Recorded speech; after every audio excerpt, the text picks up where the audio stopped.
made it to the end of the heat wave. It may go on one more day today, but we are very close to turning the page and transitioning to a much more comfortable air mass. But today, unfortunately, is the transition day, which means not the best of days. Could be worse, but not the best as well. So that kind of murky, hazy sky out there, some clouds, some sun trying to poke through, some haze, a little fog earlier this morning, actually.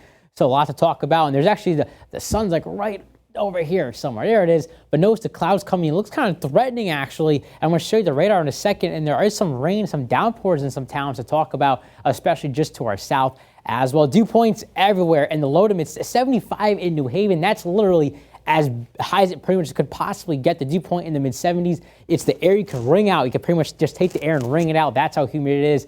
So very sticky out there. Notice 69 in Albany, though. And back to the north, a little bit drier. That light green is drier air. That's going to be coming in overnight tonight. So there is good news in sight. The bad news is that's going to come with some rain and maybe some thunder before we get the nice weather in here. So some downpours actually heading from Great Barrington to Pittsfield. North Adams going to hit Northampton. Eventually some Springfield could see some showers and a little bit as well. So we'll watch that closely.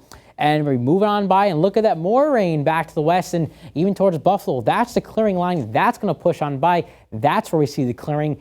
And that's when we see the low humidity come in. So yes, there's a severe weather threat, a 1 out of 5. So not the biggest threat, but something to note. Just pretty much east of Springfield towards Hartford and Boston and Cape Cod and Mass and Providence. But there could be a rumble of thunder here. Cannot rule out a gusty wind, but I think the worst threat is just to the east as that front kind of expands. You'll see it, how it kind of forms just as it passes on by. So a downpour possible 1 to 4 p.m. But really the threat is just to the south and east from Boston to Connecticut down towards Long Island. But we'll have to watch it closely.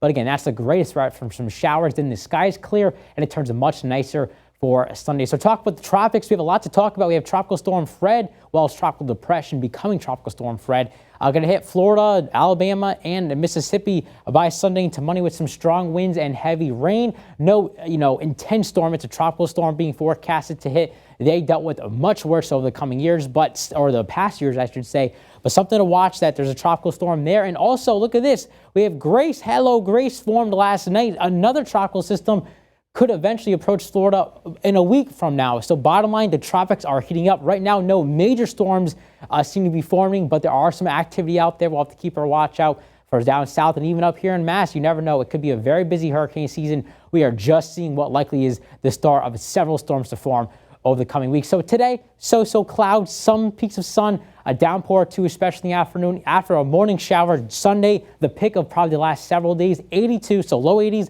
lots of sun, low humidity. Look at that, 56 maybe in some towns when you wake up Sunday morning. Great Monday, Tuesday, turning warmer and more humid Wednesday, Thursday, Friday with a chance for some showers. But overall, a great looking forecast Sunday, Monday, and Tuesday.